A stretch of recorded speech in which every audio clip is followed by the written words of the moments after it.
दोस्तों नमस्कार, मैं हूं शैलेंद्र सिंह और आप देख रहे हैं हमारा YouTube चैनल शब्द शैलेंद्र सिंह। आज हमारे साथ खास मेहमान हैं दीप्ति जोशी जी, जिन्होंने Mrs Uttar Pradesh queen of virtue first runner up हैं, खिताब जीत के आई हैं और पहली बार उन्होंने ऐसी प्रतियोगिता में हिस्सा लिया। दीप्ति जी, बहुत बहुत आपका स्वागत है। Thank you. थोड़ा सा पहले बताइए कि कैसे आप इस प्रतियोगिता के साथ जुड़ी? अच्छा, प्रतियोगिता में आने का मतलब ऐसा कुछ नहीं है कि मैं कुछ मॉडल रह चुकी हूँ या मेरा बैकग्राउंड ऐसा कुछ है। बहुत ही एक सिंपल कुमाऊनी फैमिली से हूँ। पिताजी मेरे जेल विभाग में जेलर थे और एकेडमिक्स ही रहा। मैंने फाइनेंस और मार्केटिंग में अपना मास्टर्स कंप्लीट किया। माताजी भी बहुत ही खूबसूरत महिला है, लेकिन बहुत ही हमारे जैसे समाज में साधारण महिलाएं होती हैं वैसे ही हैं। हस्बैंड बैंकर हैं, तो मतलब ऐसा कुछ भी बैकग्राउंड नहीं था। लेकिन हाँ, मैंने सब कुछ ट्राई किया हुआ है। अच्छा। स्कूल में, कॉलेज में मैंने थिएटर भी ट्राई किया हुआ है। मैंने स्पोर्ट्स में चीज़ें करी हैं, डिबेट, एलोक्यूशन, कॉलेज में किया सब कुछ। 5 साल पहले लगभग मुझे मिसेस इंडिया के लिए कॉल आया था। तब ऐसा कुछ भी मेंटली या कुछ भी तैयार नहीं थी, तो उसको मतलब हंस के ही बस टाल दिया, चीज़ें हो गई।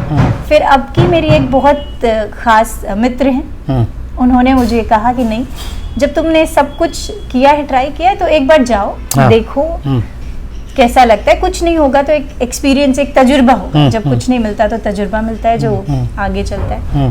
फिर मेरे पुत्र वो मेरे पीछे पड़े। अच्छा। कि मम्मा, जब सब कुछ आप हमको ट्राई करवाते हैं तो आपको भी जाना पड़ेगा। बिल्कुल। और मुझे लगा कि ये एक एग्जाम्पल सेटिंग का टाइम है कि नहीं, हमें अपने कंफर्ट जोन से बाहर आना चाहिए। जो हमने किया है उससे बाहर निकलना चाहिए और आगे। अच्छा। और ईश्वर की कृपा से। क्या अनुभव रहा वहाँ का? आप कैसे विन हुई? बहुत खूबसूरत अनुभव रहा। आने से पहले यकीन मानिए कि इतने डाउट थे।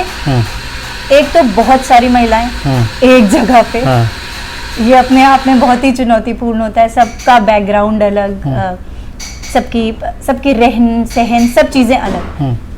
लेकिन जब आप वहाँ पहुँचते हैं, आप उन लोगों से मिलते हैं, उनके साथ वक्त बिताते हैं, तो आपको पता चलता है कि हर पर्सनालिटी अलग है और कितने खूबसूरत है, और क्यों वो 350 लोगों से छटते हुए ये 18 यहाँ पहुँचे हैं। पेजेंट में हम शारीरिक या केवल इस तरह की सुंदरता को हटा देते हैं, क्योंकि ये पूरी तरह से आपकी ओवरऑल पर्सनालिटी क्या है इससे जुड़ा हुआ है। और आप उन पर्सनालिटीज़ को जब जानते हैं ना, उनके जीवन में वो किन चुनौतियों से बाहर निकल के आए हैं और यहाँ तक पहुँचे हैं, और ये हिम्मत की कि उत्तर प्रदेश में इतने लोगों के बीच से हम आए और हम मिले। कोई किसी के बीच में द्वेष नहीं, समस्या नहीं। 4 दिन एक दूसरे के परिवार की तरह रहे। बहुत टाइम ऐसा है, हम सब के छोटे बच्चे हैं, घरों में। बहुत टाइम ऐसा आया कि जब कोई टूटा, किसी को अपने बच्चों की याद आई, वो रोया, और बाकी सब ने उसे संभाला। और हर किसी से सीखने को मिला। सब बेहद खूबसूरत थे जी। लेकिन शादी के इतने दिन बाद रैंप पे जाना, रैंप को लेके एक अलग दिमाग में रहता है। पता नहीं कपड़े कैसे होंगे, ड्रेस कैसी होगी, कैसे वॉक करना पड़ेगा, ये सब डर हिचक रही होगी? डर पहले था, कपड़ों को लेके नहीं था, क्योंकि मिसेज में बहुत सारी चीज़ें होती हैं जो आपको पता होता है, जैसे स्विमिंग सूट राउंड या इस तरीके का नहीं है। बाकी कपड़ों को लेके सब कुछ ही अच्छा था। और आपकी चॉइस, आप जिस चीज़ में कंफर्टेबल है, मोरओवर आप किसी चीज़ को कैसे कैरी कर रहे हैं, आपकी बॉडी लैंग्वेज क्या है, आप किस तरह से उसको पहन रहे हैं, खुद को प्रेजेंट कर रहे हैं। तो कपड़ों को लेके इतना डर नहीं था। डर यही था कि हम अलग अलग 18 लोग एक साथ रहेंगे, कैसे 4 दिन, और पीछे हमारे घर में वो 4 दिन कैसे चीज़ें चलेंगी। लेकिन उधर घर में और इधर हमने बहुत अच्छे से बैलेंस कर लिया। कुछ और हॉबीज़ हैं आपकी? जी, मेरी हॉबीज़ हैं, मुझे खाना बनाना बेहद पसंद है। अच्छा खाना बनाना बहुत पसंद है जी। पहाड़ी भी और वैसे भी सब तरीके का खाना मुझे बहुत पसंद है। मुझे फिट रहना बहुत पसंद है, क्योंकि जब इतना खाना है तो फिर फिट रहना भी बहुत। तो मुझे जिमिंग, एक्सरसाइज का बहुत शौक है, एरोबिक्स, एवरीथिंग ये शौक है। मुझे स्पोर्ट्स, मुझे क्रिकेट बहुत पसंद है, क्रिकेट खेलना बहुत पसंद है जी। बिल्कुल। तो ये सारे शौक हैं। मतलब जैसे प्रतियोगिताएं जो को करिकुलर, अभी 2 साल पहले बीएड में मैंने काफ़ी समय बाद किया बीएड, उसमें को करिकुलर लिटरेसी इन सब में मुझे गोल्ड मेडल ईश्वर की कृपा से मिले, वाद विवाद और सारी चीज़ों में, और पूरे जनपद में ही हुए थे, सारे कॉलेजेस ने उसमें पार्टिसिपेट किया था। तो अच्छा, सभी हैं हॉबीज। तो अभी आप बीएड कर चुकी हैं? जी जी जी। तो पढ़ा रही हैं कहीं? नहीं, अभी मैं पूरी तरह से अभी घर देख रही थी। अच्छा। और अब बिल्कुल मेरी एक अलग दिशा आ गई है। और मुझे लगता है कि जीवन जो है उसे सॉल्व करने की जगह एक रहस्य की तरह ले, और जिधर लेके जा रहा है उधर चले, तो वो बहुत खूबसूरत होता है। और बस अभी चल रहे हैं। आप समाज सेवा से भी जुड़ी रही हैं एनजीओ के साथ, वो अनुभव कैसा था? क्या था, थोड़ा सा बताइए। जी बिल्कुल।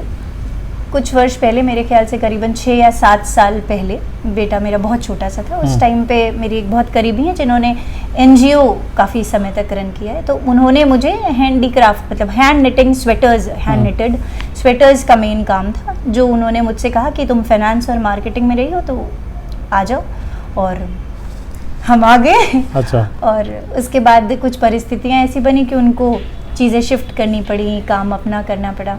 हाँ। फिर मेरा थोड़ा सा सफ़र शुरू हुआ, क्योंकि एक गाढ़ी कमाई लगाई जा चुकी थी और बहुत सारा स्टॉक इकट्ठा किया जा चुका था।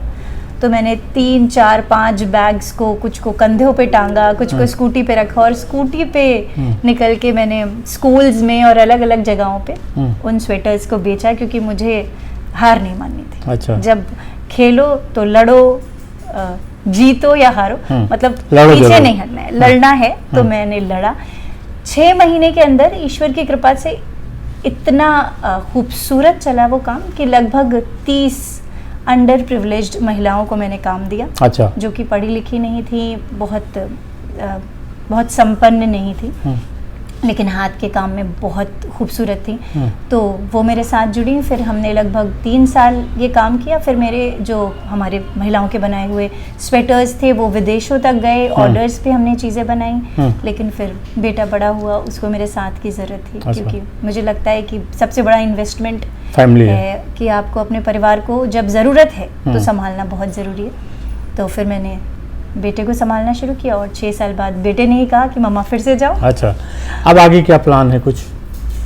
अभी देखिए, कुछ तो प्रोजेक्ट्स आ रहे हैं। हालांकि मिसेस इंडिया का टिकट दिया गया है, पर बहुत जल्दी है, तो अभी कुछ सोचा नहीं है इस बारे में।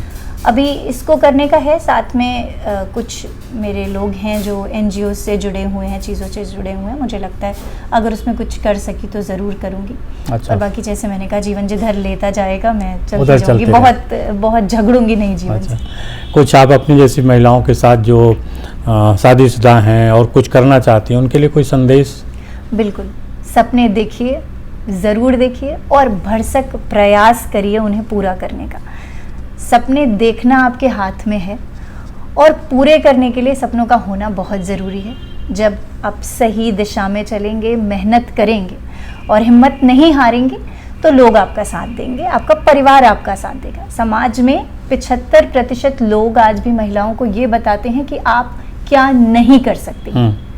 उसका कारण ये है कि वो 75% जानते हैं कि आप सब कुछ कर सकती हैं, और शायद उनसे बेहतर कर सकती हैं। तो हिम्मत नहीं हारनी है, जो करना है वो करना है, और लड़ना है, आगे बढ़ना है। तो बहुत शुक्रिया आपको, बहुत बहुत धन्यवाद। और दोस्तों, आपका भी बहुत शुक्रिया कि आप इतने लंबे समय तक हम लोग को देखते हैं। हम लोग यहाँ बरिस्ता कॉफ़ी शॉप में हैं, राणा प्रताप मार्ग पे, और आप देख रहे होंगे ये हम लोग कॉफ़ी पीते हैं। आप लोगों से विदा लेते हैं और कॉफ़ी पीते हैं। शुक्रिया, थैंक यू, नमस्कार।